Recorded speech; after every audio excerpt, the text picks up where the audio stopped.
Oi, pessoal, tudo bem? Essa é a 10ª aula do nosso curso de Java e Programação Orientada a Objetos. Hoje eu vou falar brevemente sobre arquivos, tá? Eu não vou usar as funcionalidades mais modernas, vamos dizer assim, para lidar com arquivos em Java, tá? Eu vou usar uma API mais de baixo nível, tá? É mais para te dar uma ideia de como trabalhar com arquivos e aqui principalmente arquivos de texto, tá? Para você dominar esse tipo de funcionalidade, você precisa dar uma pesquisada, tá? Que é o que eu faço. Quando eu preciso de alguma coisa um pouco mais sofisticada, eu dou uma procurada. Então, a ideia dessa aula é só mostrar, de um nível um pouco mais simples, vamos dizer assim, como lidar com arquivos, tá? Usando essa API, essas funcionalidades de nível mais baixo da plataforma, tá bom? Então, basicamente, o que eu vou mostrar nessa aula é como você faz para ler ler dados que estão armazenados num arquivo de texto, um arquivo de texto puro, né, raw que a gente fala, né, cru, texto cru, e, e como gravar, armazenar dados em um arquivo de texto. Tudo bem? É basicamente isso. Essa aula ela é relativamente rápida, tá? Então, deixa eu fechar isso aqui. Aqui no livro você vai ver que tem alguns exemplos, tá bom? Alguns detalhes, que é o que eu tenho feito ultimamente, eu tenho falado para vocês, façam a leitura do livro, executem os exemplos. O ideal é você copiar o exemplo e fazer ele funcionar, tá? Então eu vou tentar passar aqui de uma forma um pouco mais simples sobre o conteúdo aqui que está sendo apresentado nesses exemplos, tá? O primeiro exemplo é um exemplo para a gente ler dados de um arquivo, tá bom?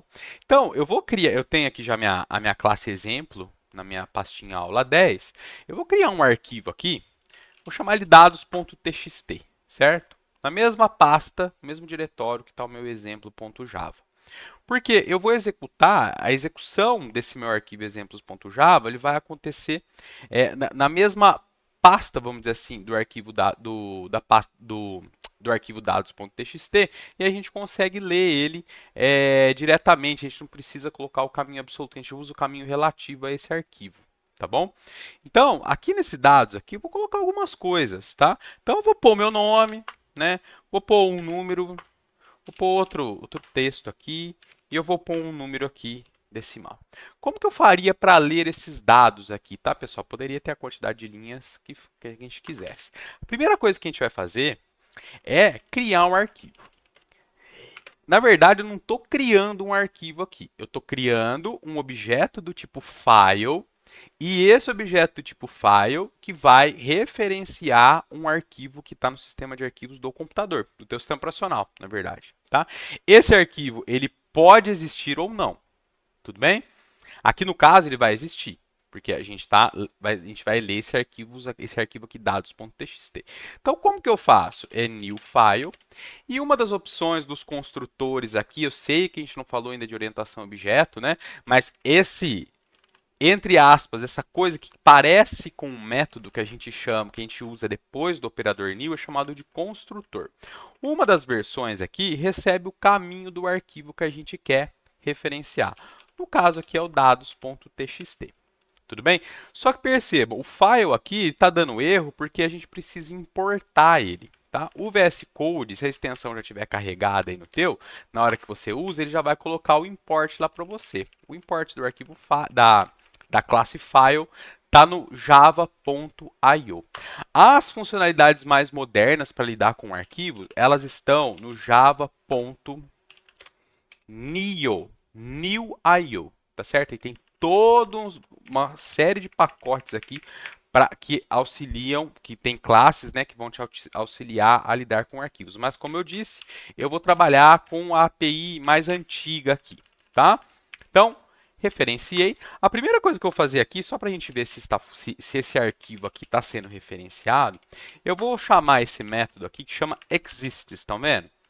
Isso aqui, se esse arquivo que eu estou referenciando aqui existir, ele vai retornar verdadeiro. Caso contrário, ele retorna falso. Vamos executar. Olha lá. Se por um acaso seu Windows desse esse errinho falando de segurança, tá? Porque a gente está lidando com um arquivo, tá certo? Sempre que você está lidando com um arquivo, qualquer fluxo de dado externo, o Windows vai reclamar e você põe permitir lá no Fire ou no Windows Defender, o que for, para ele aceitar, tá certo? Olha lá, o arquivo existe, tá bom? Então, uma coisa que a gente poderia fazer é usar essa guarda, né? Arquivo. Só entro aqui se o arquivo existir.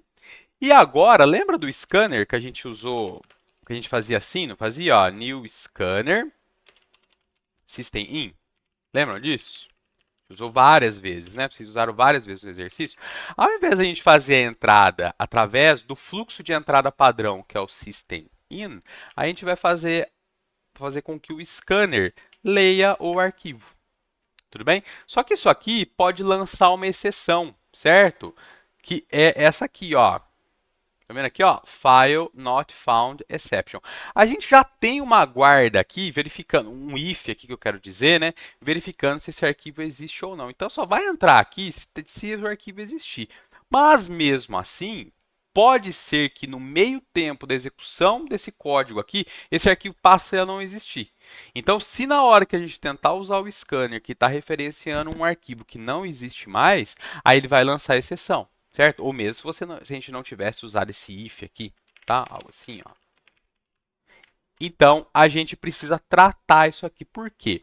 A exceção do tipo File Not Found Exception é uma exceção que ela é obrigatoriamente, ela deve ser tratada ou relançada, certo? A gente vai tratar ela. Então, a gente vai usar um try catch aqui, File Not Found Exception. E se acontecer alguma coisa, eu quero imprimir a saída. Imprimir a traçagem aqui da pilha, né? Os erros que aconteceram caso esse arquivo aqui não exista, tá bom? E agora eu vou dar um scan.close. Tem uma outra coisa que a gente pode fazer com o try. Quando a gente está usando um try onde a gente está acessando um recurso e depois a gente precisa liberar aquele recurso, como que a gente pode usar o try? A gente pode usar de uma forma que é o try with resources. Eu não sei se eu estou usando aqui. Eu acho que não. É bom que eu já aproveito e já mostro para vocês. Não, aqui é um try tradicional. A gente pode fazer dessa forma aqui, ó. Ao invés de criar o scanner aqui, a gente cria ele aqui dentro, ó. Aqui vai faltar um parênteses. E agora a gente não precisa mais dar o close. O que quer dizer isso aqui? Quando entrar nesse try, ele tenta executar essa instrução que pode lançar uma exceção que está associada a essa exceção aqui, File Not Found Exception. Se tudo der certo, quer dizer o quê?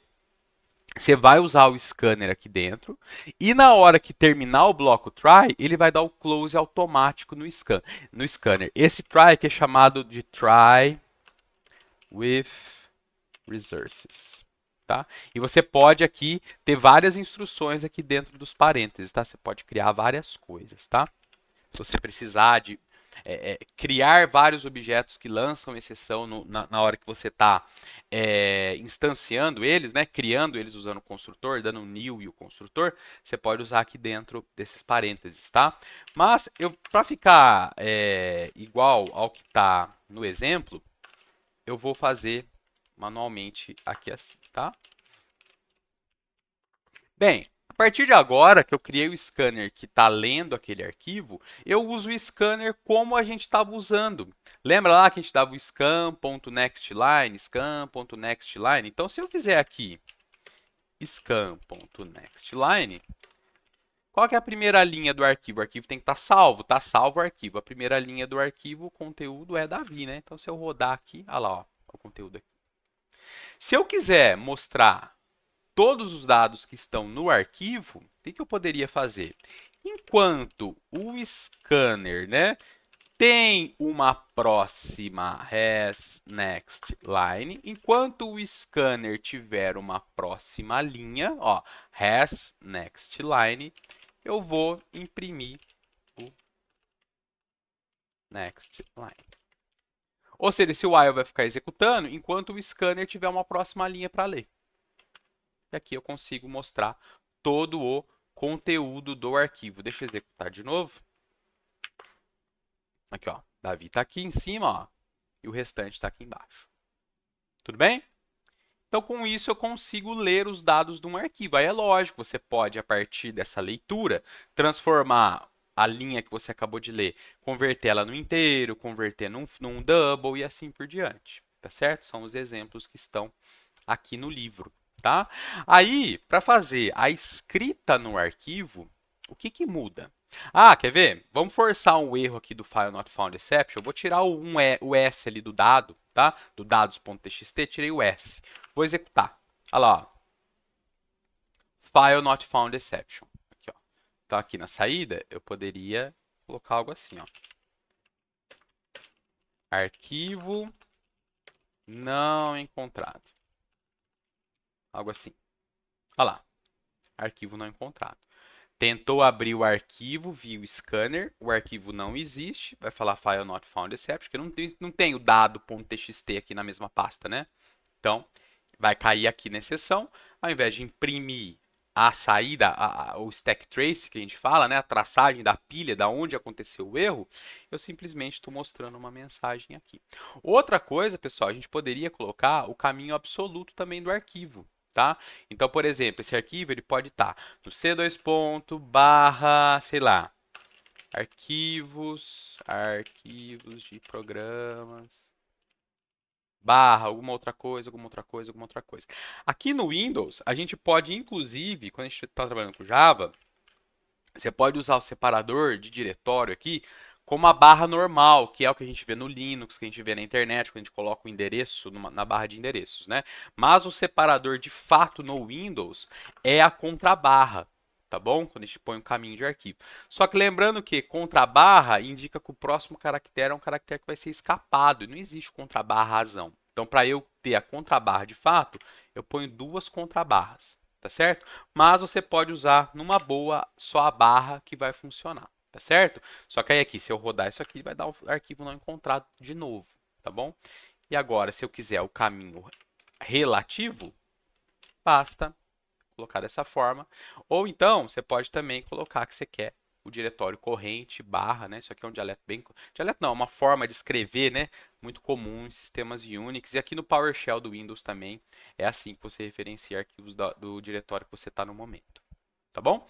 Bem, entendido isso, vamos fazer agora um exemplo onde a gente grava dado no arquivo, certo? Vou chamar de escrita.txt. É um exemplo, tá? Como que a gente faz para escrever dados em texto num arquivo? A gente vai usar uma classe que chama printWriter, certo? printWriter, e ela tá no java.io também, ó, estão vendo? File not found exception tá no Java. I/O, pessoal, é de input, output, entrada e saída, tá? printWriter tá ali também. printWriter, eu vou chamar de pw, new printWriter e o arquivo, certo? Agora não tem mais o scanner, né? A partir daqui, e outra coisa, esse cara ele também lança exceção, tá? Ó. Olha lá. É a mesma, é a file not found exception, tá bom? Vou tirar aqui. A partir daqui, eu vou escrever no arquivo como eu escrevo, usando os métodos aqui, tá certo? Então, eu tenho diversos métodos aqui para escrever no arquivo. Olha lá, tem o método write, que ele recebe uma string, ele recebe um array de char, ele recebe o inteiro, certo? Você tem print, olha lá, print, tem o println, tem o printf, aqui ó, printf, certo? Igual a gente tem no out, lembra lá no system.out.println? O out ele é um print writer, só que ele escreve na tela, tá certo? Ele é um print writer, só é um print stream, tá? É um fluxo de impressão, tá? Mas ele tem a maioria dos métodos iguais ao do print writer. Então, pw. Vamos lá, vou dar um print aqui, ó. Uma string, né? Qualquer objeto, na verdade, olha lá, vocês viram que ele tem como parâmetro qualquer objeto, né? Você pode mandar aqui para ele. Ele tem o parâmetro string, ele tem o parâmetro com os primitivos e ele tem o parâmetro como qualquer objeto. Depois a gente vai falar lá na orientação objeto, quando a gente passa um objeto para um método que espera um object, o que ele vai fazer, tá? Enfim, vou rodar aqui. certo? Ah, e vou dar o pw.close também, né? Que a gente vai liberar o recurso. Tá lá, executei. Não apareceu nada, só que vocês vão perceber que gerou um arquivo escrita.txt que está aqui, ó. Se a gente abrir esse arquivo, olha lá o teste que a gente mandou escrever, está aqui. Certo? Então, se eu mandar escrever agora de novo o teste, vou rodar de novo o arquivo. Ó. Rodei de novo. O que vai acontecer? Mesma coisa. Por quê? O que vai acontecer? Ele vai sobrescrever o arquivo. Então, se eu tiver várias coisas aqui no meu escrita.txt, salvei, e eu rodar agora de novo, o que vai acontecer? Olha lá, zerou. Tudo bem? Então, tem que tomar cuidado com a operação que você está utilizando. Ah, eu não quero destruir o arquivo que eu estou usando. O que você vai usar? Tem um método que chama append. Certo? Append é colocar um apêndice, né? Colocar uma coisa a mais no fim daquele arquivo. Então, vou pôr um teste 2 aqui. Vou rodar lá, não deu erro nenhum. E na hora que eu venho aqui, opa, peraí. Ah, não, ele está sobrescrevendo ainda. Append, pessoal, é uma operação depois da outra. Deixa eu ver aqui como que a gente faz. Agora, de bate-pronto, eu não vou saber mostrar para vocês, como que faz para ele não sobrescrever o arquivo que foi escrito, tá certo? Lógico que tem uma forma de bate-pronto. Deixa eu ver se tem aqui no exemplo. Eu acho que não. Mas depois, caso vocês queiram, vocês colocam aí no comentário que eu explico para vocês, tá? Não tem aqui não, tá? O PrintWriter aqui só está escrevendo de uma vez. Não sei nem se o PrintWriter suporta dar append no arquivo. Talvez não, talvez seja com outra classe. Eu não lembro de cabeça mesmo, tá? São coisas que a gente acaba usando pouco, né? Então não tem problema. A gente vai precisando, a gente vai pesquisando, dando uma olhada, né? Consultando documentação e assim por diante, tá? Então aqui, de novo, né? Se eu rodar, ele vai sobrescrever o arquivo. E aí, você pode escrever o que você quiser. Se eu der 2 prints aqui, teste, teste, o que vai aparecer lá? Teste, teste. Mas por que não pulou linha? Porque você não mandou pular linha. Para pular linha, tem que pôr um contra N e na hora que ele vai escrever o arquivo, olha lá, fica o pulo de linha. Por quê? O contra N é de fato um símbolo, ele é um caractere, vamos dizer assim, né? Só que o que você enxerga visualmente ali? Você enxerga o pulo de linha. Está indicando no arquivo que tem o pulo de linha. Tudo bem? Então, contra N é isso que de fato ele indica, tá bom?